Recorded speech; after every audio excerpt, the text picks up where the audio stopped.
The Zone Coverage Podcast Network. They may be drinkers, Robin, but they're also human beings. Hell yeah, let's get Stinko.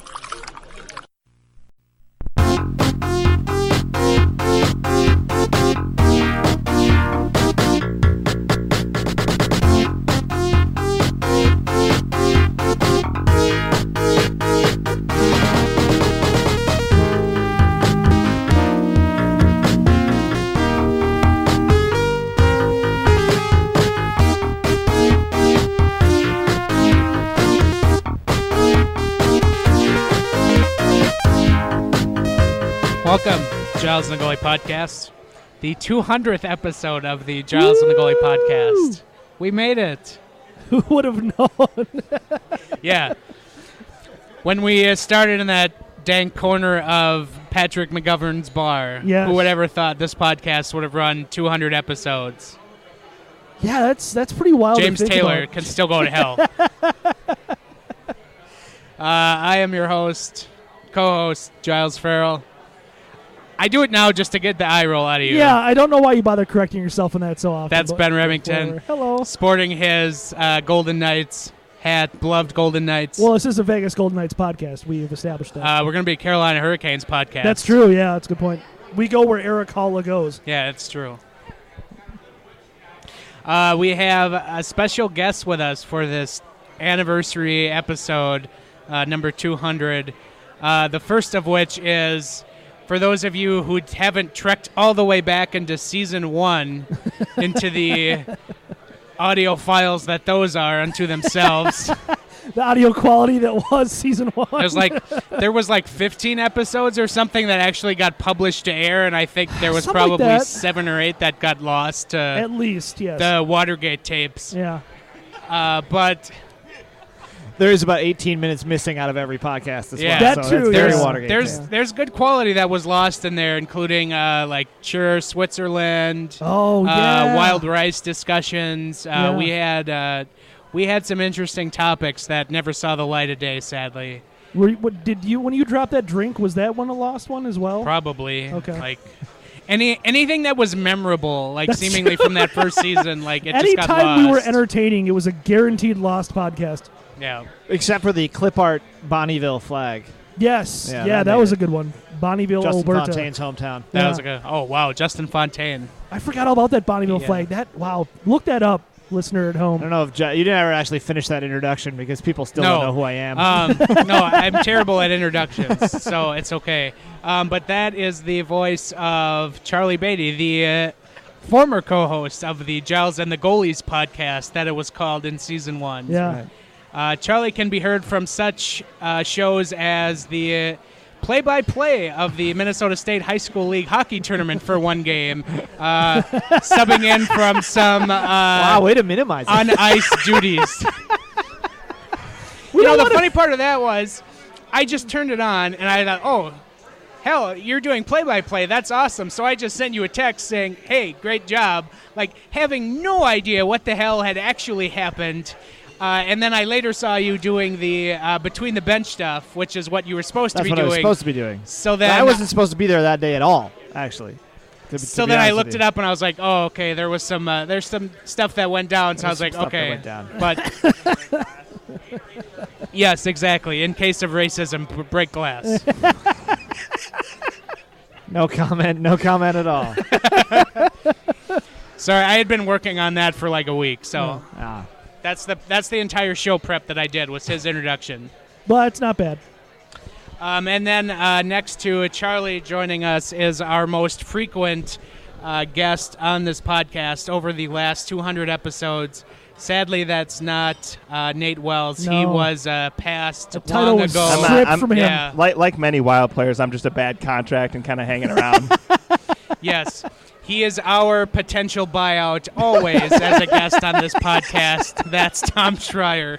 Hey, I'm catching in on it at least. Yeah. Tom will be like our Rick DiPietro buyout. We'll have to amnesty him, but then pay him for another 15 Bobby years. Bonilla. Yeah, I was I going to can say it's make- happy, but I'm Bobby Bonilla Day Yeah. That's to those true. who celebrate. You just defer your payments. Bobby Bonilla has working groin muscles, so you want to be Bobby Bonilla. in this Yeah, one. that's true, yeah. But yeah, we are recording here in Unnamed Bar and Grill in Eagan. The free agent frenzy of the day has ceased. Bobby Margarita has made his return to Twitter, which is a great day on the calendar. Is he already at his cottage? No. Oh, okay. He changed his name to Bobby Margarita, tweeted a picture of a margarita on the beach, and then that Avalanche Maple Leafs trade broke, so he actually had to go back into the studio. Oh, jeez. So then after that happened, he tweeted out a GIF of him with the caption of him leaving a studio, and it's like a high-speed car just like skidding around the corner. Well, good for him. It's always good. That's one of my favorite things of the off season is like at July 1st at about 3 to 4 p.m. every single NHL like national or North American sports writer just completely checks out for the whole rest of the off season, and very dramatic fashion too. TSN checked out about halfway through their coverage. Yes. I turned it on about 1:30. They were on a golf simulator. Right. And Ray Ferraro Ferraro was was taking all it about the golf way simulator. too seriously. That sounds like Ray Ferraro. But yeah, like it's great. I think, especially now that all of the contracts are already known like 3 days in advance somehow. They just completely. It's like, all right, it's official. Yeah, good job, everyone. See you later. We're out. You know. You haven't lived until you've watched Ray Ferraro do a golf simulator. I mean, he brought his own driver. He brought his own glove. Jesus. And then his swing was bad the first time, so he had to do it again. Like, it was intense. He's like every other person at Topgolf. Yeah. I'm actually going to Topgolf next month. Who Never was been. the other guy It's a lot that of fun. just hit his drive and he only hit it like 200 yards and then he just left? Jeff O'Neill, I think. Yeah, Jeff He O'Neill. just got pissed and walked off. Yeah. Like I think the whole set. I think he was just done covering the draft. You He haven't said a lot of lived mean until things about Nikita Zaitsev, and then he had a bad golf shot, and he walked away. you haven't lived until you've watched Pierre Maguire do the golf simulator. Oh no, we don't want that. Surprised he didn't give me the golf ball's origin. Yeah. Where his clubs went to juniors. Peterborough. This is a Titleist in Petersboro. Yeah. Made a pit stop in Moncton. Yeah. It's not complete until he gets Avon Old Farms in there. Right. Yeah, that's what you get when all the deals happen in the first hour of the day, and they've got 7 hours to kill on the air. I don't get why they do that. Why wouldn't they just condense the coverage down to an hour and like? Well, that's what Sportsnet did because they had to break to cover the Blue Jays. Yeah, I suppose. But like, why cover more than that? So if you had NHL Network, that's all you got was like an hour and a half of Sportsnet Yeah. because they're the official NHL sponsor. Right. NBCSN has nothing to do with anything with free agency. TSN, you got the full Pierre Dorian press conference in 2 languages. Oh, And Mark nice. Bergevin. Oh, I didn't see that one. Yeah. Sacre bleu. Yeah, that's... And Sacred It's- Blue? Yeah. it's cringeworthy when you've got Duffy there trying to translate what's being said in French. Because he really cuts it up, and then while he's talking, they're speaking, so then he misses stuff. It's bad. Anyway, we're not here to talk about French translations. I mean, then I'm leaving. Yeah. Yeah. I mean, we could. But Minnesota Wild were active in free agency this Yay. morning, or even yesterday, as reported, because the NHL interview period is just a complete farce, in which everybody knows what their deal is before free agency opens, which technically is when you're allowed to actually exchange numbers, but I gotta think, is this whole exchanging numbers thing, is it like a Craigslist sex ad? Like where they're sitting across the table and like, we're gonna give you 5.5 roses. As soon as you said that, I got a mental image of a lot of people in the NHL who should not be involved in this. But seriously, like they can't, quote unquote exchange numbers, but like, what do they have to like tiptoe around it, like back page or something like that? Like, is that actually Mats Zuccarello was like 5? Oh no, no. Yeah. 5's good. 5's good. 5's good. Yeah. No. Yeah, you serious? Yeah. All right, we'll talk in a We'll week. give you 5 dates at 6 roses each. yeah, translate the code. Right, exactly. Or you can just be straightforward and nobody will catch you, like the number off the side of the Flamingo in Vegas where it just says Coke, call. That was one of my favorite things about Vegas was that's the thing I remember the most. the intrepid Coke dealer who just wrote his number on a marker with a marker on the side of the Flamingo. Not the hockey game, not the high roller, not getting engaged. Well, you don't remember any of the rest because you actually called the well, guy. right? Yeah, that's true. Long story short, But That's the why I came wild, back just to accuse you both of casual drug use. yeah, what happens in Vegas stays in Vegas. Charlie, I don't know if you've Exactly. heard that before. No, but- I wasn't there, so Right, exactly. I can make up all the stories that I want. You can. the Wild were involved in two deals in the first 20 minutes of the free agency opener today. The first was Mats Zuccarello signed a 5-year deal at $30 million. That is a $6 million cap hit annually. The 31-year-old coming off a season he just played 48 games. I think he had 43 points. He was on pace for another 50-plus point season, but he got hurt in his first game with the Dallas Stars after his trade. Yeah. He also so had 2 points in that game before he he had got a hurt. goal. Right. He had assist, and he had a goal, and then he got Yeah. hurt. He blocked a shot. One of the prettiest assists you'll ever see. It was like a turnaround pass from the half wall to center ice to a guy he never saw who had a breakaway. Right. $6 million assist. That's true. Yeah. But, no, that was reported Sunday night by Michael Russo of The Athletic that was pretty much going to be the deal.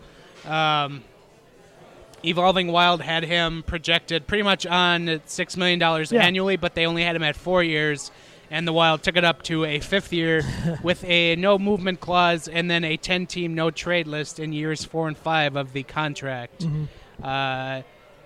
Thoughts? Well, I don't think it's a bad contract for Zuccarello in a vacuum. I think that if he would have signed that contract with half or 2/3 or 3/4 of the NHL, you're thinking oh, hey, good deal. Zuccarello is a pretty good player. Maybe it's a tiny bit on the high side, but especially on the term. But I don't think that I think that Evolving Wild's projection was right on because it was pretty right on. Now, you are not signing him in a vacuum. You were signing him to the Minnesota Wild where you're not really sure what's going on and they're a little bit cap-strapped, and it becomes a lot more interesting of a discussion because of where he signed. You're signing him on a team that was bereft of offense in the last, 60% of the season.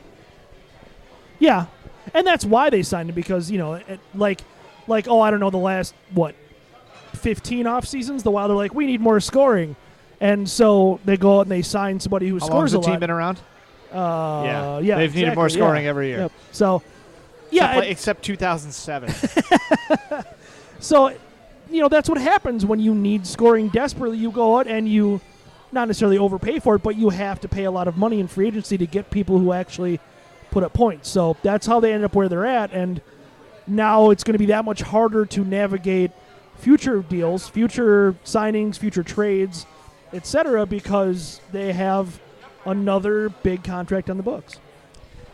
And that's the thing. Zuccarello's a fine player and apparently an absolutely. incredibly well-respected player. Yeah. But it just doesn't seem like what the team needs. Exactly. No. They you have an entire fan base that really wants this team to get worse. and I kind of include myself in that. He's making the team worse. That is what he's doing. I don't know if that's his plan, but the fans are getting what they want. In a roundabout Fair. way, yes, yeah. But he's delaying that. He's delaying the real bottom out, the real Ottawa Senators level bottom out No, it's not by go that another far. 2 years by doing this. They're going to stay relatively mediocre and pick 12 through 20, and they're just going to stay in the middle of that treadmill. Meanwhile, all the rest of the Central Division teams, who are all really contenders now, are just going to keep flip-flopping over them. They'll never finish last in the division because somebody will really tank. But they will finish fifth in the division every year. And that might be good enough for a wild card spot, but probably not anymore. And it just seems like money not well spent because you didn't need to spend it, in my opinion. Here's my question. We were talking about this pre-air. I think, and you wrote about this, Giles, you just need to have like a plan. You have to have like a vision. And I think people here, and more than maybe other fan bases, would be forgiving of kind of good process with bad results. Yeah. Not everyone, certainly, but there's a lot of diehard fans that really know the NHL in and out. They understand. It's the state of hockey, Tom. Yeah, it's the state of hockey. Best fans in hockey. All right. But our eyes. Yeah. But I just don't. I thought the idea behind getting rid of the core, the Fletcher core, was that you want forwards at age 22, 23 Sure. because they age like running backs. This is like going and getting Marshawn Lynch. You know what I mean? This is a guy in his 30s. And we saw this with Vanek and, countless other examples of guys who are really good tail off in their 30s. And this just seems to be locking a guy down when you have Parise Suter and all that. Yeah. I would disagree with that a little bit. I think not all players age the same way in their 30s. True. Zuccarello as a player has actually kind of gotten better as he's gotten older. I mean, he was a pretty anonymous player when he first came over to the NHL. He was discovered at the Olympics. Yeah. Well, yeah. And back then he had 3 names. It was Mats Zuccarello Assen, which is actually his full name. And I want him to bring that back because we can be on a line with Joel Eriksson-Ek, Mats Zuccarello Assen, and Anthony Lepanta can just have a coronary every night trying to fit this in while they ping passes across ice. I think that'd be great. Yeah. But I mean, he's a player that, 4 years ago he was kind of a complimentary piece for the Rangers when they were good, and then he was a key piece of the Rangers when they weren't good. Yeah. But he was legitimately a quality player, and he was a widely respected player at the trade deadline last year when he went to Dallas. He was good when he played for Dallas. So I'm not sure what they're getting in a 31-year-old. I've read a lot of stuff that says he's the kind of player who will age well because he never gets hit. But who knows, So this is what I think the Wild are getting in Mats Zuccarello. He's the replacement to Mikael Granlund. Yeah, absolutely. Because basically you read the scouting reports on Mats Zuccarello, elite passer, you look at his highlights, great passer. And that was Mikael Granlund, who's 4 years younger, that they traded away for Kevin Fiala. Yeah. 1-for-1. Well, and the whole thing when Granlund was traded was, well, we can't afford him. We can't afford him. We can't afford him. We're clearing up cap space, and he's making, what, $500,000 more than Zuccarello now? And he has 2 years left on his deal. Yeah. Well, right now, but I don't know. You can make the argument that I don't know that Granlund was due for that big of a raise that you had to get rid of him.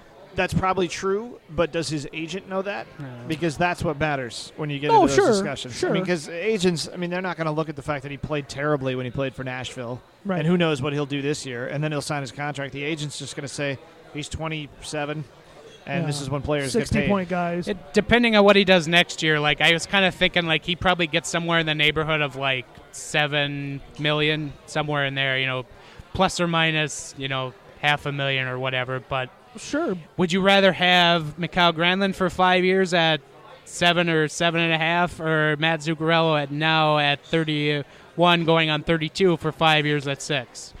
I think you get what you pay for. Zuccarello's had one 60-point season. He's had one 20-goal season. And Granlund's done that for, 3 years straight now? So, I don't know, this past year I don't think Granlund quite made that. But I think that Zuccarello is a discounted version of Granlund in a lot of ways, as far as point total, as far as contract, and Granlund's younger. So it just, I guess this signing leaves me confused as to what you were doing when you trade away Mikael Granlund, when you turn around and sign a guy who's older and slightly less productive for slightly less money, but is, as you mentioned, very, very similar. So if he's kind of a setup guy, is what we're saying here? Yep. He's setting up Donato. Who is he setting up on the I'm going to play devil's advocate real quick. Well, if you want to boost a player's trade value, for instance, just off the top of my head, Jason Zucker, you could throw Zuccarello on a line with Zucker and say Zucker goes back to being 30-goal scorer. His value just goes through the roof again. Right. How about that, Tom? It's weird. So the difference I'm seeing, and you're probably right, his discount is that he's not a peer of the core players, right? Sure. Not Zucker's peer. Zucker makes less sense to me just because he's kind of in my mind, he should create his own offense with his speed. That's not, where I think of Donato is known for his shot. It'd be nice to have someone who's constantly passing to him and scoring areas. And if that guy is a player who is 10 years roughly older than him, maybe he's kind of does he take him under his wing, or is there kind of a mentorship, veteran, young player relationship that's important to the development of a guy known for his shot, willingness to shoot? Clearly, when you get a player, theoretically. Well, we have to say theoretically with everything Paul Fenton does. But if you're a general manager, you look at a player and you say, how does he fit here? How will he play with whoever we're going to play him with? We don't know who they're going to play him with. And it's Bruce Boudreaux, going to so change he'll play with 11 weekly. different guys. Yeah, it doesn't exactly. matter. It'll change by period. Uh-huh. But theoretically, Paul Fenton thinks that Mats Zuccarello is a better fit than Mikael Granlund, even though they're the same player here. And yes, they are similar, but no two players are exactly the same. Sure. So that's the argument. Now, whether any of us believe that or not, and Paul Fenton doesn't deserve at this point to have any of us believe in anything he does until it works. Right. That's what's going on there. Yeah. The other consideration, you had just said he's known as being kind of shifty or difficult to hit. No one wants to bring this up, but Granlund had the concussion issues, right? There may be some risk GMC in having in a long-term contract for a player like that, and I hate to say that. It's a serious issue, but perhaps he just sees the longevity. My point was not that there aren't 30-year-old forwards who are productive. There certainly are. Yeah. It's just I thought that the plan here was we're getting young because you'd rather bank on the hope that a young player Yeah, provides. he said that. We're going to get younger and more skilled. Younger, more skilled, and faster. Yeah. And I think the one thing you could say about Granlund, he was good. He was not a great skater. He wasn't fast. That wasn't his game. Yep. Zuccarello is a bit more of a He's got a little more speed. A glider. You know what I mean? I wouldn't say he's a burner, but he can move. So maybe that's part of it. And again, this is all just Conjecture. justifications for the sake of justifications, because we're all going to find out starting early October if this worked or not. And I think a lot of us don't necessarily care if it does, because this team needs a top 5 draft pick so bad. Yeah, like Giles needs a little extra money to pay for the open bar at his wedding. Right, exactly. That's right. Yeah, I think that, again, in a vacuum is not a Kickstarter for you, by the way. We totally should. Start a GoFundMe. Yeah, let's do that. I think, again, not a terrible signing for a lot of teams. A lot of teams would have been in a great spot and would have been very happy getting Mats Zuccarello. It's just, it really does kind of make you question what's the plan. What is he trying? What is Paul Fenton trying to do when he comes out and says we're getting younger, faster, skilled, and he signs a guy who's, like I said, quick, but certainly not younger, and it just leaves you kind of wondering what the plan is. I never minded the deal until I found out about the no movement stuff, and I'm sure that they weren't going to get him if they didn't give him that. Of but course. Here's the thing: you're putting together a team that you have to admit might not work, and you have to be able to do what you want with it. And there's already so many guys on this team that you can't trade. I mean, as of today, Jason Zucker is much harder to trade than he was 2 days ago, and not just because everybody in the league knows you want to do it, but I mean, he has a 10-team. Is it 10 teams that he can be traded to, or 10 teams that he can't? Okay, Can't, yeah. so it's still got some options there, but still, if this whole experiment goes flat, you need to be able to adjust, and they're going to have a team where the only players you can trade are the guys that are 23. Yeah. And my thought on Jonas the Brodin. no move clause is, I was kind of appalled when I saw that, but then I thought about it. It's like, how many times have you heard, like, player X doesn't want to come here? Phil Kessel vetoed a trade here. The Wild had interest in Anders Lee, but he absolutely was not interested at all in coming to Minnesota. And then the market just weirdly, evaporated on him, and he went back to the Islanders as they were their fourth choice option to bring him back. He should send Artemi Panarin a thank you card probably for that. But, Joe Pavelski did not want to come here, and the Wild had interest in him.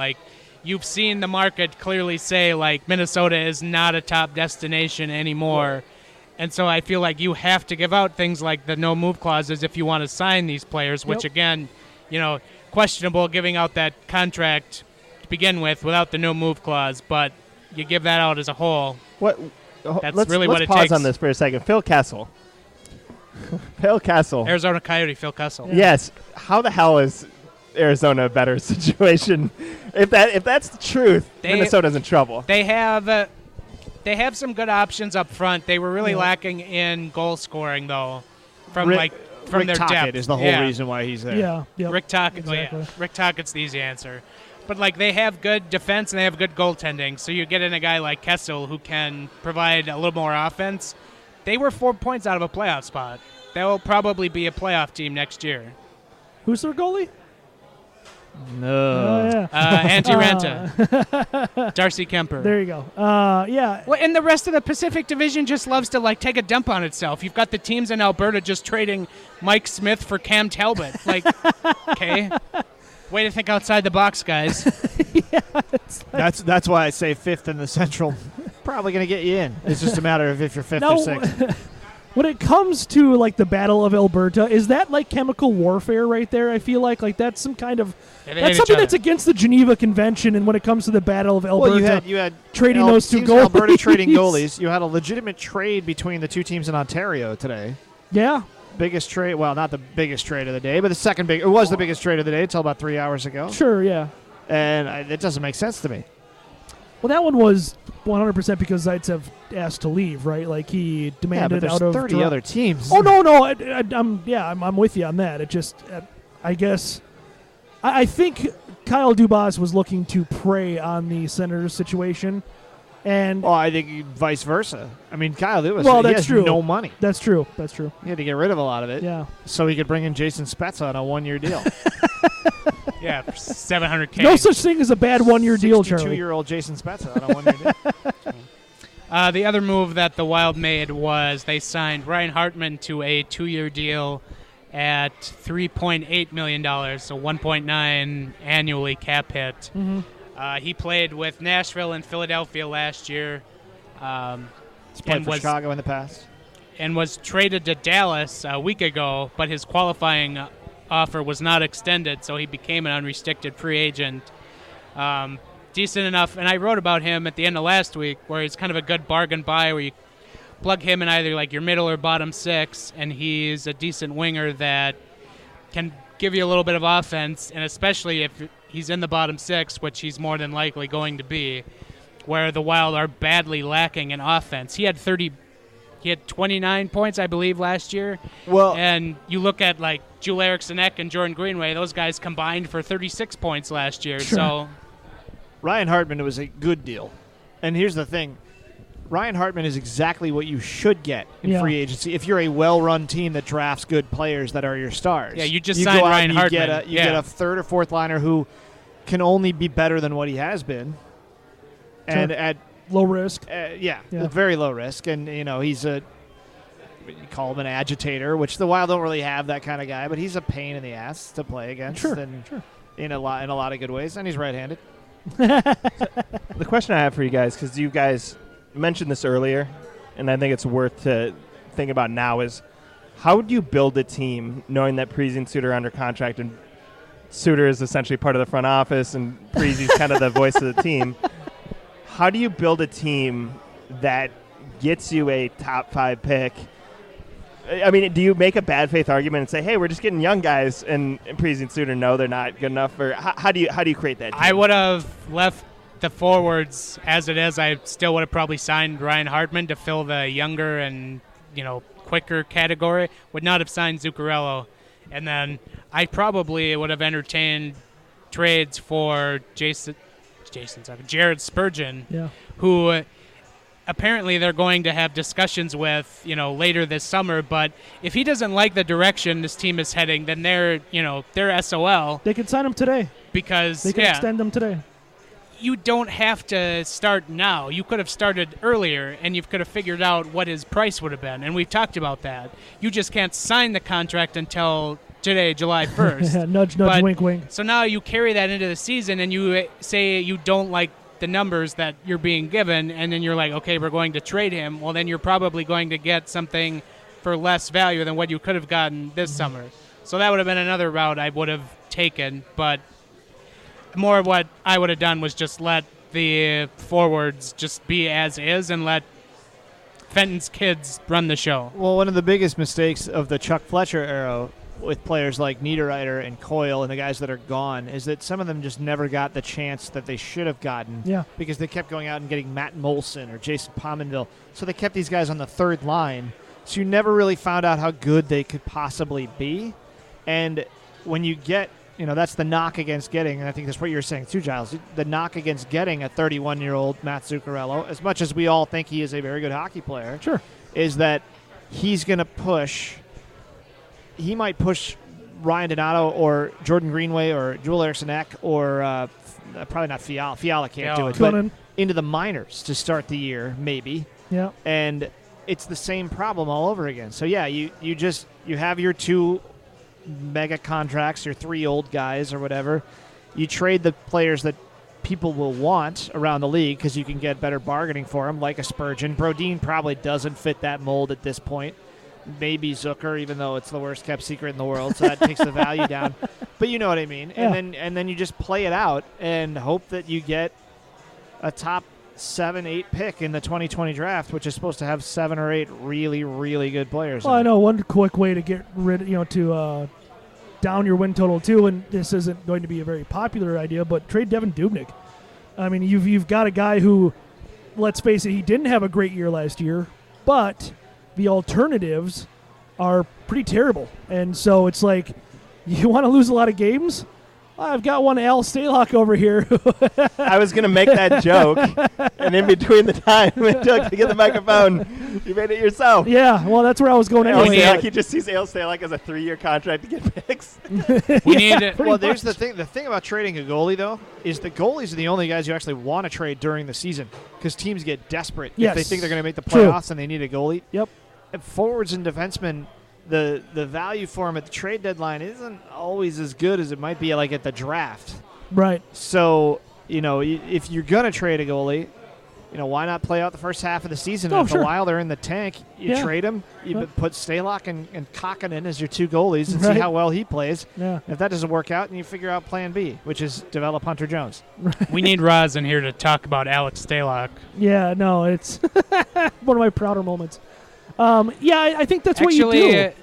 Devin Dubnyk also has a modified no-trade clause. He has a list. Yep. So, he lists 19 teams he can be traded to. Yeah. So, basically, he can pick 12 teams that need a goalie, put them on the list, and say, okay.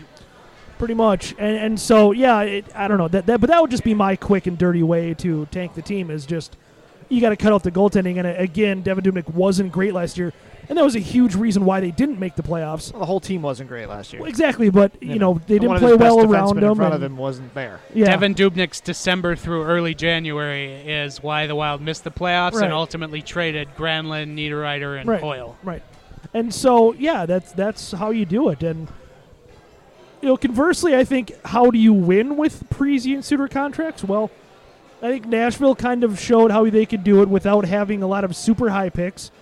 You have to win a lot of trades. You have to go out and make some trades and some one-for-one trades as they're known now, and you have to win those trades. And I've mentioned this before around the whole Niederreiter-Rask thing.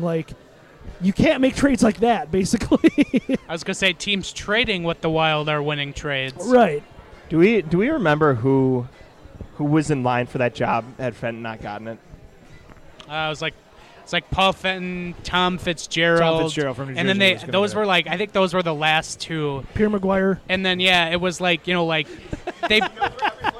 they brought out we're going to scout Avon guys, Old Farm so hard. Other guys who were rumored to have just a phone interview were Dave Nonis or the old general manager of the Maple Leafs from the 90s. I can't think of his name. Yeah, I know what you're talking about. But they just bring out Cliff these Fletcher? Cliff Fletcher, yeah. How funny would that be? You've seen the rest, and now get the best. He's 85 years old. But no, it really was Paul Fenton's job from the beginning. And Tom Fitzgerald, to his credit, he actually, from what I've read, he did really wow them in the interview process, which is why he went so far. But So do you think someone got – because we know the logic, right? The logic is that Nashville did this, and you just mentioned that offhand. Yeah. Do you think someone just got bad information of what – because it seems like Fenton's role was actually kind of his lead scout, which to me is actually different than kind of essentially the mastermind behind all this that Poyle then, executed the trades. Yeah, maybe it was overhyped how much Fenton did for the team outside of scouting in the draft, maybe. I think drafting was him. Yeah, and they said that leading up that he was the draft guy for Nashville, and that's what they touted. But, I guess you look back at it, and it's obviously revisionist history at this point, but there was never anything mentioned about him with any kind of player movement beyond that. Right. So, and I guess the bigger issue I have here, too, is I think we see a trend, and again, we're getting another Minnesota sports, but that the teams that have bigger front offices where you think of how much the Vikings lean on like Brzezinski or whatever, the cap guy, right? Yeah. Or how the Wolves are structuring where, and granted the Wolves not a model organization, but are finally going to have an offensive defensive coordinator instead of like Tibbs. Like Tibbs was just the guy, right? That didn't work. And with Rocco, it seems like a lot of that is delegated with the Twins, and they're very analytically savvy. Right. He doesn't seem to lean on anyone. Like he doesn't have an analytics He department. fired the analytics department. Right. and that to me is concerning because your lead scout isn't necessarily an expert in that stuff. Sure. He did everything personnel-wise that is antithetical to modern sports. Yeah. He fired the analytics department and hired his kid. Yeah. And he has like 2 scouts. I mean, it's just not the way you do it anymore. Yeah. And it's fine if it works. And on paper, he just had a very nice draft. We think, Well, that's the one place he should take Cole shine. Caulfield, but who cares? That's the one place he should shine. Theoretically, yeah. But we're not going to know until 2023, and he might not be here anymore. That's true.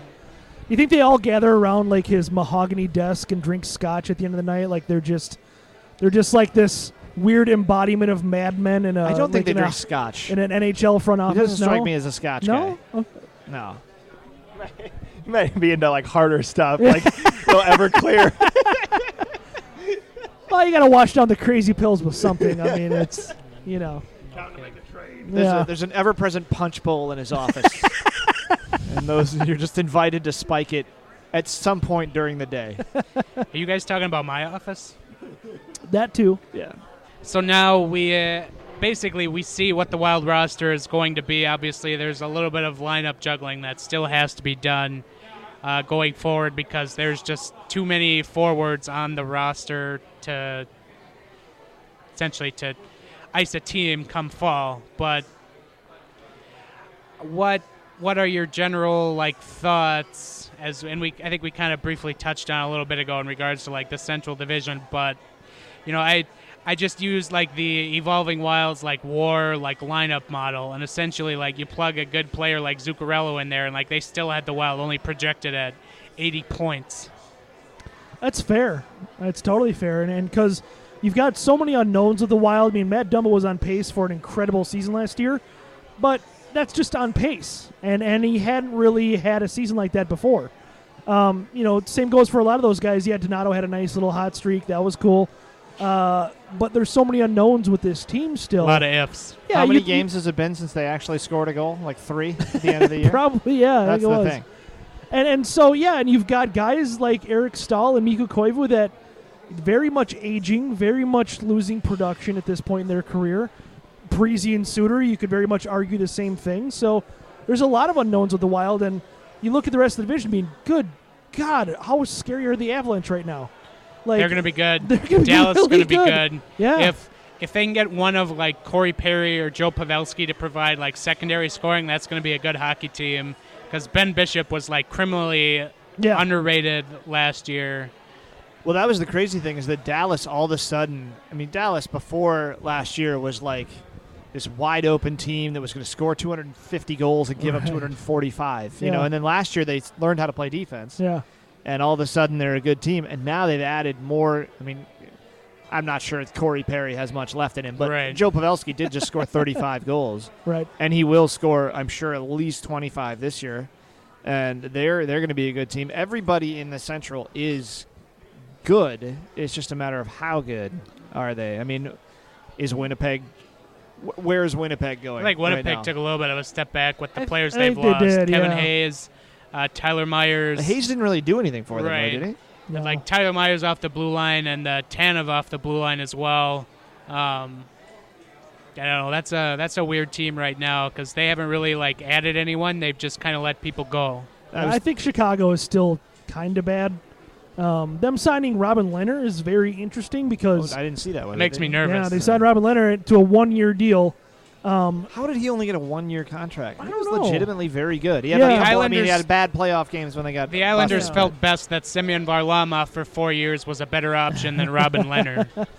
Yeah, and so they're the Blackhawks are kind of interesting because their Achilles heel last year was definitely the fact that Corey Crawford couldn't play, and when he did, he was not right clearly. And in their infinite wisdom, they decided Cam Ward was a serviceable NHL Cam Ward. goaltender. Well, the funny thing so- is, the one team that you could make a legitimate argument that they could be the last place team in the Central this year is a team that just won the Stanley Cup. Yeah, no, you're Because, right. I mean, for starters, for half the year, they were legitimately terrible. They Yes. didn't change anything. Right. And then they Except just the coach. got, well, they changed the coach and they changed the changed the goalie. That's for you, Tom. But that's okay. Nope. It's a bit. Tom got his yo burning, but they changed the coach. They changed the goalie. Playing goalie in the NHL is 95% voodoo, especially when you've been a 7-year minor leaguer. And Binnington, there were times during the playoffs where he didn't look awesome. No. He was No, the he did second not. best goalie in the Stanley Cup Finals by a lot, For and sure. he still won. For sure. And if there's any team where I could see them just getting kind of drunk on their own success and not playing well, it's Blues. St. Louis. yeah, So, but by the same token, they could also win the division and go back to the finals. sure. Who knows? Yep. Yeah, I still think the Wild are going to be last in the division at this juncture. Like, there's too many ifs, and it's kind of been an underlying thing that I've wrote about in the last couple of weeks is, a lot of their success will depend on Kevin Fiala, Ryan Donato, Jordan Greenway, Joel Eriksson, Luke Cunnin. All of these guys have to step up because they did not fill the production that was left behind by Granlund, Niederreiter, and Coyle Right. when they were all moved out.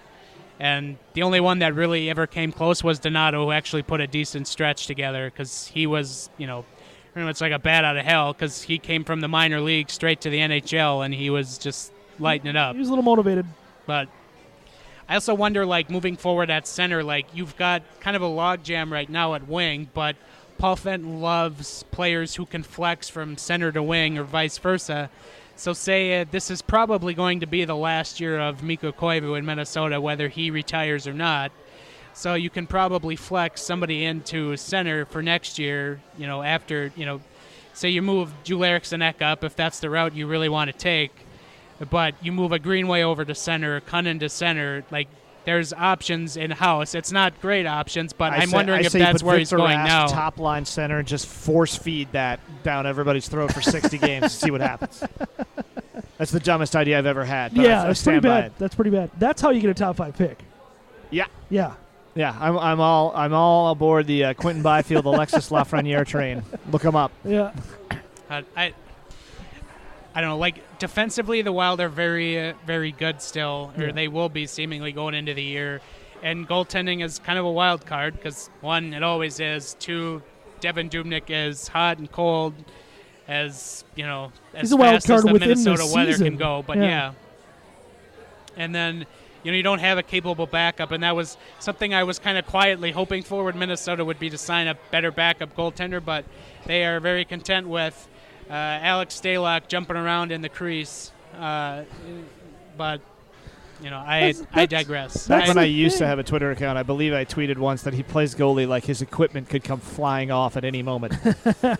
I was proud of that one. I don't understand. The extension was dumb enough, but you could totally get Where's away Stalock? with it. Well, the extension was all about Seattle. Well, but that doesn't even Which- make sense because they're 2 years out from that still. They didn't have a goalie to protect. They didn't have that spot 2 months before the Vegas draft. They signed Stalock in the first place so they could protect Dubnyk. Why are you signing Alex Stalock 3 years before you have to and handcuffing yourself to a poor NHL backup? But to my point, they could send him down.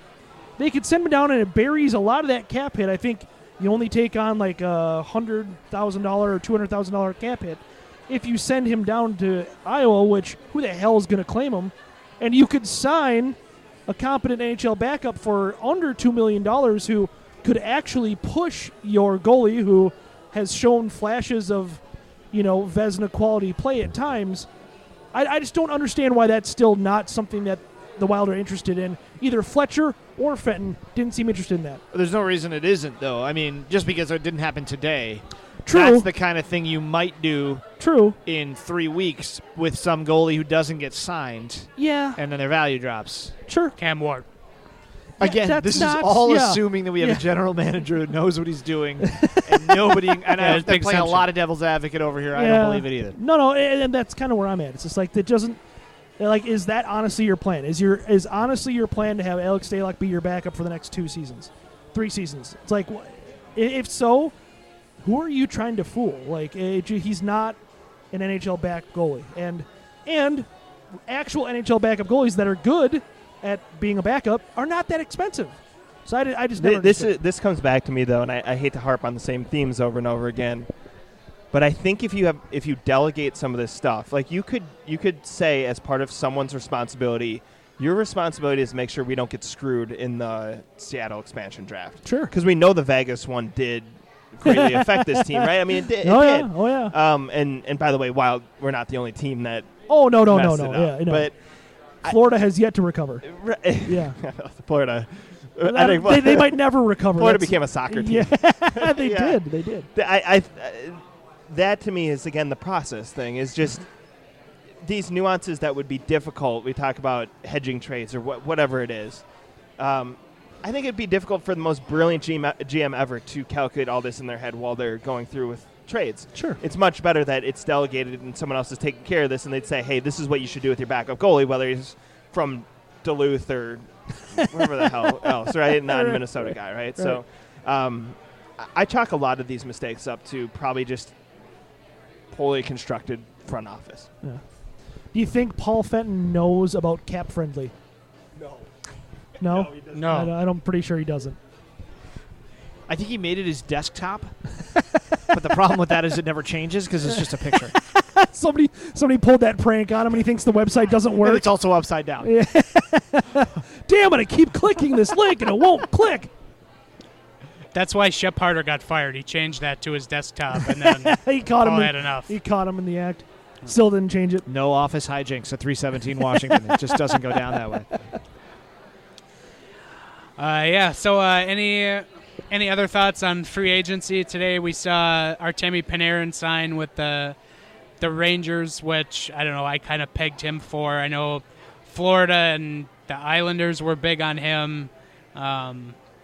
Bobrovsky went to Florida for a lot of money. Yes. Florida getting rid of one bad goalie contract in Luongo and just replacing it with another, essentially. Yeah. But I don't know. It wasn't as exciting today watching all the deals because you knew everything ahead of time. So it I made kind that of point, sapped yeah. a little bit of energy out of the excitement of free agent frenzy. So Sure. No, I would agree with that, and I think a lot of the deals that went down. a lot of smaller deals. Yeah, but there was plenty of big deals. Well, I mean, right. The big players obviously got their Yep, big deals, yep. but then once you got kind of into the second tier of players, then you really saw only like three year deal or less being handed out. Sure. I don't think it was a full-on drastic, maybe collusion market correction like we saw in baseball this offseason. I don't think it was that kind of level of disparity, but yeah, I don't know. It just there's a couple of bad deals out there, but that happens every July 1st. You get a couple of deals where it's like, Oh, yeah. There's There's no no such thing as way a good free agent deal. there's no Like you way said, they're not going to regret that. No that's way. why you don't build through free agency. Yeah, exactly. You complement through free agency. Exactly, yeah. But if you're looking for a core piece, I mean, I guess you can argue that a guy like Panarin is kind of an exception, or John Tavares last year. Yeah, maybe. Right. But they gave him $11 million a year, and no team that has a player that's worth $11 million on it doesn't sort of regret it, including the Blackhawks. Oh, for sure. And those are two great players, but you have an $80 million salary cap with 20 players, and 2 of them are getting $23 million. Right. It just doesn't work out. Eventually, you're going to have to skimp somewhere, Yeah. and the Rangers are going to have to do that. Now, the Rangers are kind of uniquely positioned to do that because everybody else that's on their team that's worth anything makes nothing. Right. Capo Caco and entry-level contract stuff. Right. You got to capitalize while that guy's on his entry-level deal. No kidding. And hope for some Lundqvist I ask magic. you this, though. If you just look at the last week as a whole, drafts, free agency, and trades, what team in the league do you think got better? I think the Rangers definitely Rangers. got better. Rangers? I think the Devils definitely got better. Definitely, yeah. The Avalanche, I don't know. I haven't really fine-tooth combed this trade they made, but Nazem Kadri's a good player. He's kind of a S-head, but he's a good player, so that's an interesting move. I'm sensing a theme. Of what? Don't all these teams either have a high draft pick or Well, drafted high this year or that too, drafted yeah. high? Well, I don't know that It's kind of the a Avalanche dumb question I asked because, you have to include the draft in there. But I don't think the How Avs. important. I think the Avs had a great draft, but I don't think that's going to make them better this year. I think other moves they made are going to make them better this year. But they're building around Yeah. players that were drafted really high. Yeah. And again, I'm just kind of focusing on the point you had earlier that you build around the draft. when I think even without Kakko and Jack Hughes, I think you can say the Devils and the Rangers got better. I mean, one got Panarin, the other one got PK Subban. That's a decent haul for any other team. Not picking top 3 in the draft, So And the Devils have a lot of young players that should play better next year anyway, and they still have Taylor Hall. and they got Wayne Simmons on kind of a show me deal. I kind of like that Yeah. deal. It's a 1 year, it's decent price where it's like, hey, go out and show that you're still Wayne Simmons, and if you don't, you're not here next year, so no big deal. The interesting thing about Colorado is how do they handle all this, because they're going to get it to a Toronto level of salary cap difficulty very soon. Once McKinnon, because they're going to have to. They're going to pay Rantanen in the next month. Yeah. They already got McKinnon, who makes Yeah. a lot of money. They're going to have to pay eventually. I'm sure Cale Makar. It's going to be a couple years down the road, but he's Sure. going to get a lot of money. Yeah. Probably Samuel Girard also, and then, they've got a top 5 pick. Who was the guy they got? Bowen Byram. Yep. So if he becomes a star, they'll have to pay him, and all of a sudden you just have too many guys that can make $8, $9, $10 million a year on a team. So those windows are really small, just because you can't pay everybody. Well, managing that is how, Stay elite. Right. Tampa's been able to manage that around Stamkos and Hedman, and, they manage their goalie situation fairly well, I feel like, letting Bishop go and letting, Vasilevsky That's the come key in. to being a good GM, in my opinion, is know when to not sign a player. Yep. Or trade for a for player. sure. So that's kind of the gist of it, I guess. All right, so I did throw out a mailbag question to our Twitter and Facebook followers. So we did get some questions. There was a common theme for a few of the questions, so we'll dive right into the first one, which basically the first one was from Reed, who sent a snapshot of the Minnesota Wild tweet, which was a quote from Paul Fenton, and he asks, WTF does this mean? And the quote from Paul Fenton on Mats Zuccarello reads, I told him when I was talking to him that he's like a lizard, the way a lizard takes his tongue and sticks it as far as it does and retrieves what it was trying to do. I feel like there's some kind of innuendo So there. first of all, No, we don't wanna go are there. we not doing No, phrasing anymore? No. Hold on. You guys have minds that are in the gutter. You're dirty individuals. Here's my theory. Have you guys ever seen Fear and Loathing in Las Vegas? Yes. Whatever drugs Hunter S. Thompson was on, he actually thinks Matt Zuccarello is a lizard. I was at a reptile zoo, and they were giving booze to these things. Oh, that was traumatic. You people voted for Hubert Humphrey. I'm not going to finish that. Oh my God! Got to wear golf shoes in this muck. Yeah, that was that. That's what it is right there. That's It's exactly Fear and what it Loathing in is. St. Paul, and that's the that's the theme of the Minnesota Wild. To be fair, Drew Cove is Fear and Loathing in St. Paul. Also fair. Also a good point. Yes. What would Fear and Loathing in St. Paul look like? You take out all the drugs just- and you replace everything with hams? Yeah. Well, Okay. I mean, yeah. You just get really drunk off of some white trashy Hams beer. and yeah, Summit. Some blue Summit's in collar. Minneapolis, I Yeah, think, yeah. Some blue collar beer. Schmidt beer. And yeah, you just wander around West 7th Street aimlessly. That's me. Okay, yeah, Giles has done it many times. It's kind of comfortable for him. Getting kicked out of Mancini's like every 15 minutes. Hey, I've never done that yet. I like the old Casetas better. Before they remodeled. Right. Yeah. Okay, next question from Mike Loy. With the moves we've made, have we made ourselves just competitive enough to miss the playoffs and float around the 10-13 pick again? Yep, Charlie's hit that roughly 10 times on this show. Yep, Mike, we all agree that they are just competitive enough to hit those picks. Yep. They're competitive. Their top end competitive level is make the playoffs and lose to somebody legitimately better than them in 4 to 6 games. Yes.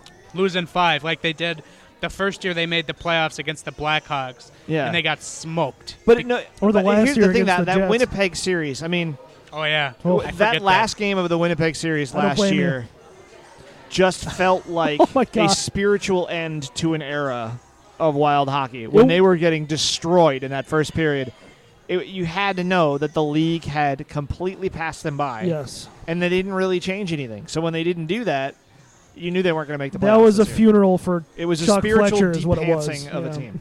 I was memorializing them during that game by driving down to Iowa. I didn't even bother. Yeah. I watched the first period of that game, and then I went out to dinner, and I was like, you know what? I'm totally fine missing I watched that with my wife, who does not watch hockey. Sure. And she does. I just remember that after it became 4-0, she just goes, "Does this happen?" I said, not really. But to the Wild, This often, no. And my fiance does not do a lot of the hockey, Sure. but she knows enough player names and the ones that really drive me up a tree. So she really latched on to Victor Rask this last year. So she's a big Victor Rask fan. Victor Rask, also a lizard. All right. So PJ asked this, and I believe this was a question also. Is it PJ Fenton? Yeah. Well, we're all in a lot of trouble. His handle is @drone, so yeah, it could be. Entirely possible. But what neurological diseases is Fenton suffering from? And that was also a question from Gretchen on her Facebook. I think he is.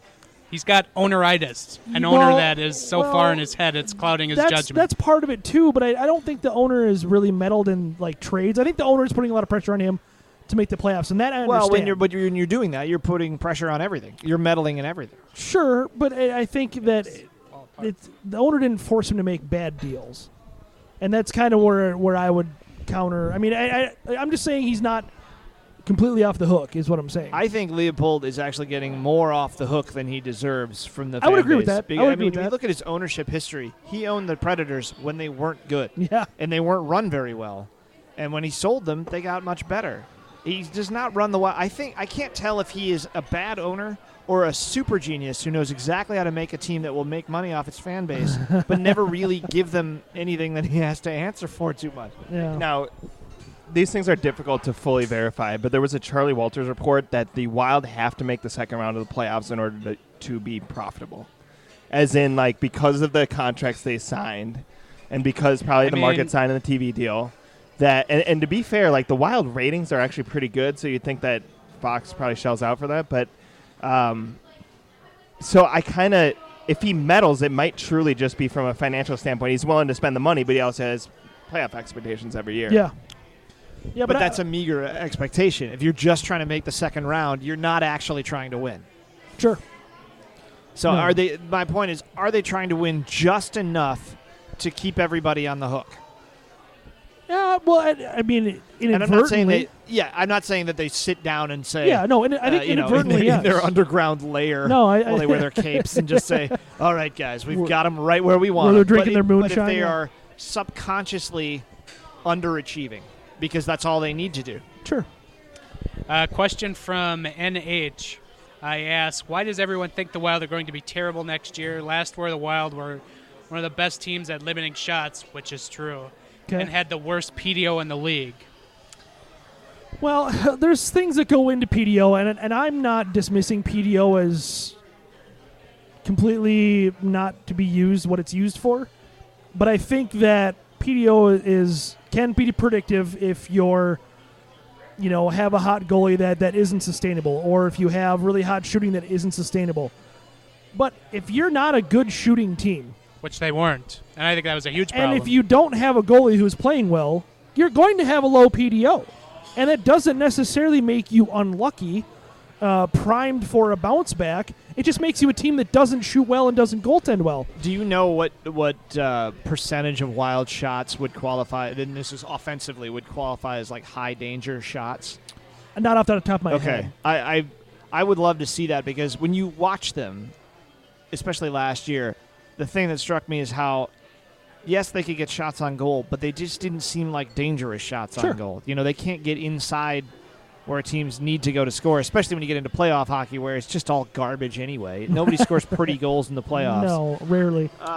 If we had Wi-Fi here, I could look that up, but yeah, but it's that's what a stat that I'd love to see. I'm not trying to make an argument based on a stat that I don't know, but it's the eye test shows you that a little bit.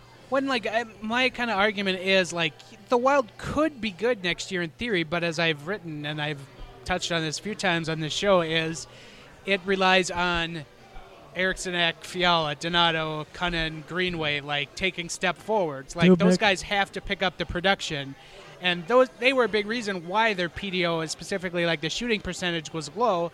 And then you need Devin Dubnyk to be pretty much otherworldly because Alex Stalock is not coming in and is not going to start stealing you hockey games. Well, that's the thing. I think you mentioned earlier, Giles, the stat where it's like they're projected for 80 points or whatever.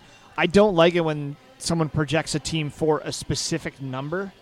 What would be more informational is what's the range. 80 might be the middle. They might be 70, but they might be 93. And it all depends on how healthy do you stay? Yep. How, does anybody get better? Because hockey players, yes, stats tell us a lot of things, but they don't tell us how hockey players might acquire new skills, which would change their stats in the future. Do these guys, like you said, do they step up? Does Matt Dumba not miss 65 games? You know what I mean? It's one of those things where what's the top end, what's the bottom end, and they'll probably be somewhere in the middle. And if that number in the middle is not a playoff number, like 80 isn't, then, they probably won't make the playoffs. And there's always a surprise team, especially in the Central every year. Like the Wild could easily be that team next year. It just there's a lot of ifs and a lot of things. Everything has to break right. Yeah, exactly. And I don't think anybody is saying that this team can't possibly be a playoff team. I think a lot of people are saying this team very possibly could be a playoff team. But again, it's that first round exit playoff team that nobody really cares about. That's what they look like right now. And that feels like the ceiling to me. And the bottom is everything goes wrong, and they finish with 65 points, and we get that top 5 draft pick we all want. They've evolved from a team that ran into one of the biggest dynasties in hockey, right? The Blackhawks became a big deal around the time they, like the Iowa Wild, for losing to Chicago in the second round, but to like the Flip Wolves. You know what I mean? Like it's kind of weird that they this is kind of where they landed is this weird first round out. The Gardy Twins. Right. I mean, or the Vikings since 1980. Because they were chasing the Blackhawks for so long that everybody else in the division just said, okay, let's take a step back and really reevaluate how good are we going to be when the Blackhawks aren't good anymore. Right. And the Wild have never done that. And last year, I made this argument before last season that when you came out of the 2018 playoffs, what did it look like in the Central Division? Nashville and Winnipeg butting heads to win the division for 6 years in a row because they were all good with really good young players. That might not actually happen, and of course the Blues jumped up. But it seems like the Wild are always that little kind of fulcrum team that everybody else just rotates around. Yeah. And it's really frustrating. No, very, very. Tyler asks, Fenton thinks Zuccarello is like a lizard. What animal does Zuccarello remind you of? Keep in mind he is Norwegian. I was just thinking Factor about that into your answer. Yeah, do I go moose? Reindeer. Straight reindeer. Oh, that's a good point. Fast. I don't know. Maybe kind of smallish. Maybe he's Rudolph. Are reindeer small? Well, it may be smallish for a reindeer, I'm saying. Okay. I don't know. No idea. Yeah, I haven't seen him play enough to really make a whole lot of evaluations on Zuccarello. I've seen him play a little bit, and it kind of sounds like what everybody's saying. He's small, he's shifty, he's a gifted passer. I don't know. The only argument that Zuccarello is a good pickup is the fact that it seems like he's been sort of underappreciated his whole career. But like when he got traded off the Rangers, Henrik Lundqvist cried. Yeah. And when he got traded to Dallas, everybody said Dallas just made the best move of the trade deadline. Right. And to be honest, he really did help them when he was there. Yeah. And, I mean, he missed almost all of the games he played, but in the playoffs, he was really good. Yeah. Yep. So who knows? But still, I don't think it's what they need. Could this be a messaging thing? Teams have done dumb things. I think of Jimmy Butler, right?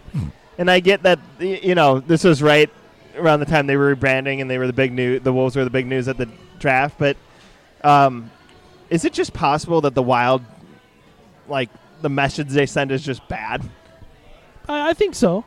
I've been arguing that for years. Like they've when we talked about this before the podcast, where it's just like you got this whole weird Minnesotan birthright thing where you expect to have a good hockey team, and it doesn't necessarily add up to that. If that was the case, you've got 6 teams in Canada that probably have a better claim to needing a sports, to needing a better hockey team.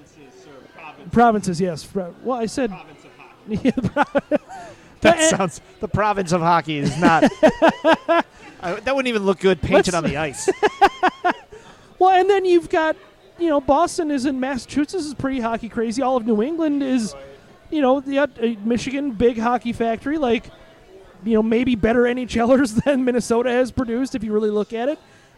I don't buy it, and I think that the team pandering to its fans and continually telling the fans that they're such amazing hockey fans for no other reason than the fact that they happen to be in Minnesota at that very moment. I think that does breed a little bit of this. I think that does breed a little bit of this. Shoot. Shoot. That's exactly it. Shoot. You've got so many Come on, fans Lizard, shoot. that think that they know better than Bruce freaking Boudreau and his coaching staff. And while there are some times that a lot of us feel like that, it breeds this weird, like, expectation. If anyone out there listening is into jerseys like we are, and you get a customized Minnesota Wild 36 Lizard jersey, you can have your own guest show on this podcast. Here's my question for you, because I think. Oh wait, Nick Seeler's 36. I don't know what numbers. Yeah, and I think Ryan Hartman was also 36 last year. No, he's 38. 38. Okay, never mind. No, but to your point about the fans, Minnesota fans are praised always for being knowledgeable.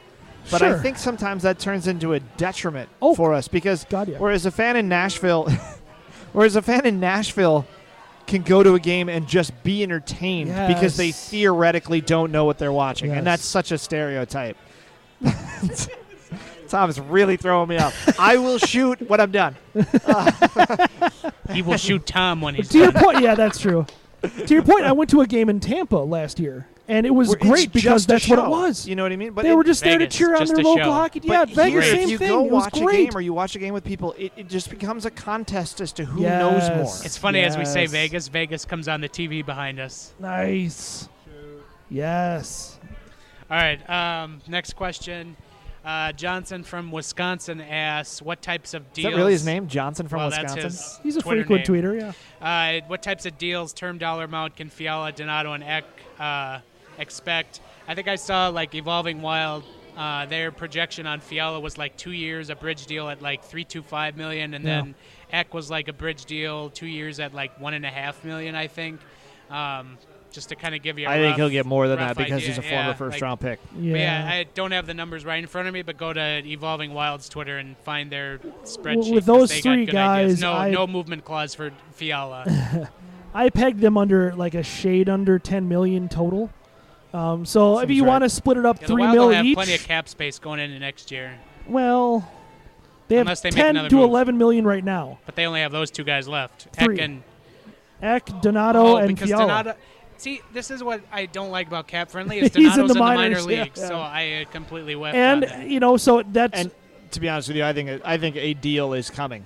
I think there will be a trade sometime this month, whether it's Brodin, whether it's Zucker. Somebody has a phone up at the cottage? Which would be I think Spurgeon would be a long shot, but I think a trade is coming. But, I think that they do... Yeah, I think those guys, I don't know, I'd put it somewhere between, let's say, $8 and $9 million to sign those three guys. Johnson also asked, why weren't the Wild thinking outside the box and grab Lehner like Chicago? Well, Paul Fenn doesn't seem to be an outside-the-box thinker as of this time. Why would you do that? Having two goalies that are good is stupid. Nobody does that. That hasn't been a model for success in the NHL for fucking decades. Discuss. You okay, Ben? I'll be all right. No movement clause for Zuck and it's how the it will humidity. affect the Seattle expansion list. We have two bad goalies on this podcast. Right. right. What's that podcast? What? Let's see. Expansion? No, it's some we hit on already. Oh, okay. Looking which forwards will start the season in Iowa. I'm gonna say Greenway will be kind of the odd man out to start the year. I know they weren't really big on his Iowa performance after he got sent down. The same thing about Donato. Yeah. We know it won't be Cunnin, but it won't be Erickson. Donato is technically a Fenton guy, so I think that's why Greenway, who was a Fletcher That's guy, fair. will start the season in Iowa. I would agree. I think Cunnin has an outside shot at it, though. I don't know. I feel like Cunnin could. Well, based on the fact that he's right-handed, can play that's a good can point. play in the middle or I can play forget outside. about the complete and, dearth of right-handed and players. he did put on a good show in Iowa. Yeah, that's fair. We have a question According from to reports. I didn't watch at any game. Russo's Snacks. Oh, Jesus. It's getting Other than the dicey. Rask Russo's trade, snacks? Snacks. Not slacks. No. I'm a little worried that his whole body's going to get co-opted. other Yeah. Right. yikes. Other than the Rask trade, it's Now been who's got a dirty really mind, as a Tom? bad GM as he is perceived. Yes, just look at the national media poking fun at him today. It seems like it happens all the time, and like He's it just- happened with the Granlund for Fiala I'm trade. sure he's a fine. I mean, maybe he's a little arrogant, but I think he's just a He's guy very who's arrogant. not qualified for the job. Yeah. Yeah, that's Well, all I think it he is. was qualified for it when he was hired for it, but I Maybe think he's just better as a scout or Yeah, run your draft table. he's very good at what he was doing for Nashville, but that doesn't necessarily make you good at, it's kind of like Yeah. a really good offensive or defensive coordinator in football that gets promoted to head coach and they suck. And it's just Rich like coat-tight. Wade Phillips, Wade Phillips. phenomenal defensive coordinator, Yep. terrible Son of a- head coach. Right, terrible Great head coach. Twitter. Yeah, good Twitter follow, but not a good football head coach. Wade Phillips on Twitter? Yeah. Yeah. Is he good? At At Son of Bum. Bum. He's so- very good at it. Don't search that on. But I think that's just what he is. I think that he was qualified for the job because he did such a good job in Nashville. But then it push comes to shove, and it's like, all right, now you're making decisions about NHL players trading for other NHL players, and he's just, he's taking crazy pills. That's what's happening. Yeah, I think the era of Fenton will just be. It will be judged by how much damage did he do before he left. Tango Downer asks, That's a great the name. Zuccarello contract is a stinker. How long of a leash does Fenton have? I still think he has at least another year.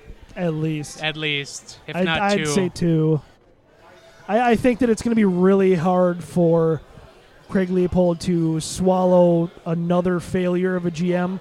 After the first GM failed through 3 head coaches, and now you hired a second GM in your ownership tenure, and, probably 2 coaches, let's be honest. And I think that he's going to get a pretty long leash. I think that he's going to get some time to bring in, quote unquote, his guys. It's almost like a college coach thing, right? Like, you got to give him 3-4 years. You got to let him get his classes in, I don't know if that's necessarily the case, and you can make a great case for firing Fenton right now, but I think, from Leopold's standpoint, you would keep him around for 3 years. No, I think you're right. There's some truth that you need to give management like that time. And to be fair, bad organizations churn through coaches and GMs. True, very true. Stability is a thing. I don't think there's any chance. I think there's a chance at the end of this year if this team doesn't make the playoffs and he's seeing a negative balance sheet, he's gone. But I think he's also got to be worried about asset management, meaning that it's not like you let Fletcher go and it'd be like, okay, you get a couple more second-round picks this year or something like that to make up for it, or you get a forward back that you traded or something like that. I guess he's got to worry about assets on the team that can be moved by anyone, whether it's Fenton or someone else. Sure. Last question is from. Shit, I lost it. Basically, somebody was asking if I can be a Canes fan now. To which I say, yes, sir. Jump aboard. Yeah. If they had better jerseys, I would be more on board with this. Can we just move them back to Hartford? That was from Captain Caveman. Good question. You ever been to Hartford? No, Yeah. not so much. It's, not, Okay. it's okay. All right. Yeah, that was the mailbag. I can see why they don't have a hockey team anymore. Is it the St. Cloud of New England? A little better than that. Oh, okay. It's fair. It's not much. All it's right. just small. Oh, sure. Yeah. Yeah, so thank you to everyone for the mailbag questions. At GATG Wild Podcast is our beloved Twitter handle. So there, look for that next week for our last show before we exhale for the summer and take a breather. But check that out. All right, so to close the show, this was episode 200 of this otherwise fine podcast.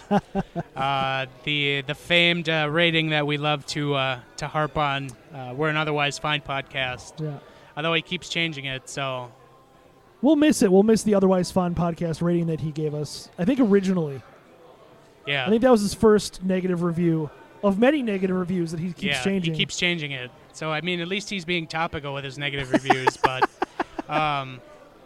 it could be a she. I don't know. But, yeah. Charlie was here for the first season of I should call it the ill-fated season because I think we lost roughly a third of that our recorded show. So this would probably be like episode 207 or 208. And then I left, and you guys got huge. I'm the Pete Best of this podcast. Define huge. We've become a mid-market regional podcast on a niche team. Right. Yeah, that's pretty huge. Yeah.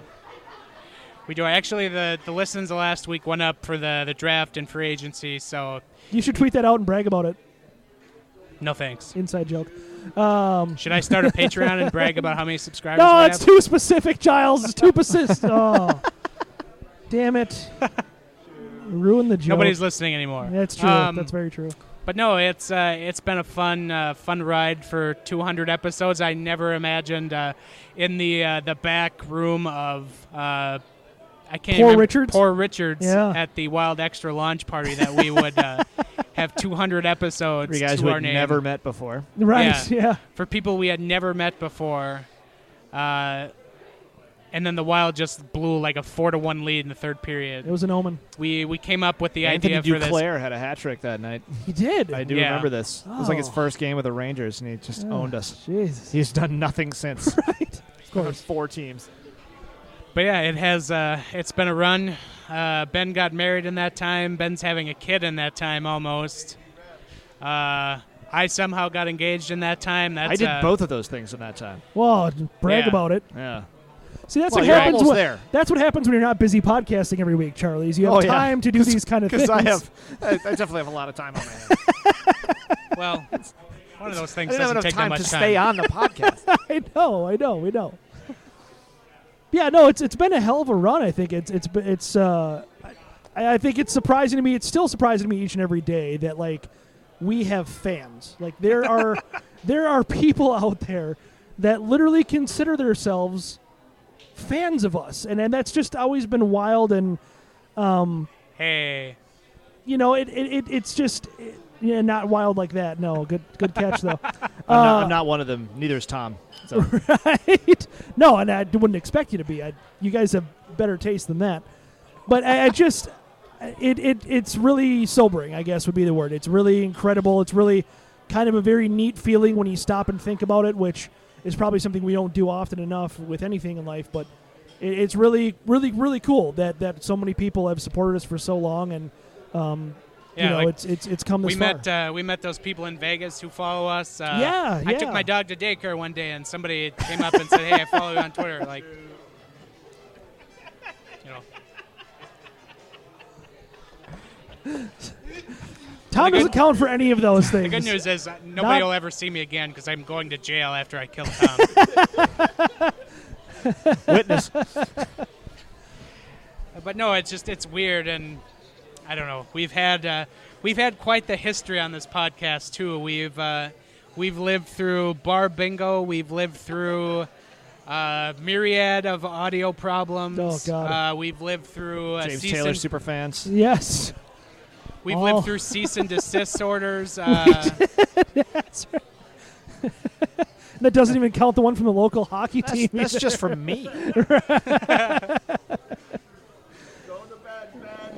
Yeah, like Tom has been a regular guest, and we're still in production. Yeah, that's amazing unto itself. True. No, it's been a run, fun run. hopefully more to come. We'll be back next week for 201, and it'll kind of be our out into the summer podcast, so it'll be really half-assed compared to normal. Very. Which is shocking that we can get more half-assed, but yeah. Yeah, so any last words of wisdom before you depart? You got to get to your beer league. It's not even beer league tonight. Oh, geez. Yeah, shoot, I guess is the word of wisdom for tonight. No, I don't know. Thanks for having me. It was a lot of fun to come back. It's been too long since I was able to do it. For sure. Thanks for coming. It's always nice to have you back on the podcast. It's always fun to BS, and we'll have you on next time, and we'll look up random state flags again. Yeah. Yes. We're down to city flags. City crests. Yes. Also, look up Chur, Switzerland if you haven't before. Yes. Yeah. The crest. Of course. If you've learned nothing on these 200 episodes, the Chur, Switzerland, it needs your support. And be love of. Actually, I gotta get that information over to a Canes podcast now. Right. God. Yeah. That can do it for us. Thank you to Tom as well for joining us, our most frequent guest, our Joey Bishop. Mm-hmm. He stole the title from Nate Wells. Yeah, Wells. What's up, Wells? Nate's here in spirit. Uh-huh. From whatever. He's a dirty New Yorker. Yeah, living out whatever, in New York. the high rise in Manhattan. We actually saw him a couple weeks ago. He was at Target Field. Oh, really? For the Mauer ceremony. It was nice that he reached out to me and let me know. He didn't even let us know until that day. No, I know. You hey, we're here too. And no, I'm like, what? You and Drew Cove. Hey, don't shoot the messenger. We're sitting there just talking about St. Paul. Well, yeah. Unbelievable. Yeah. So, did you tear up when you saw Joe Mauer playing on Lexington Parkway? Want to talk about it? Yeah, that can do it for this show. Again, thank you everyone for listening. SoundCloud, iTunes, Spotify, iHeartRadio, Google Play. You can find this podcast on, or just go to zonecoverage.com. You can find it there too. Shoot. Tom is the managing editor of zonecoverage.com. I will remind you at this juncture. We do report to him. Zonecoverage.com/wild is where you can find our written work, or just check out the whole site for all your Minnesota sports content. Zonecoverage.com/subscribe if you want to help support us and all the other writers and shows on the network. And Twitter at Ben Remington, at Giles Farrell, at GATG Wild Podcast. And that will wrap it up for us, and we will be back with you again next week. Later.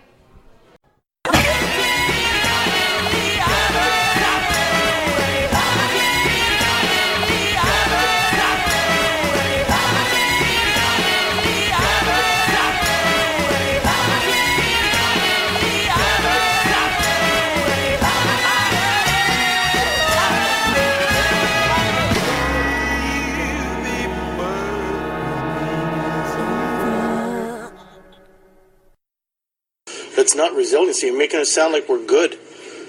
That's all. I'm done.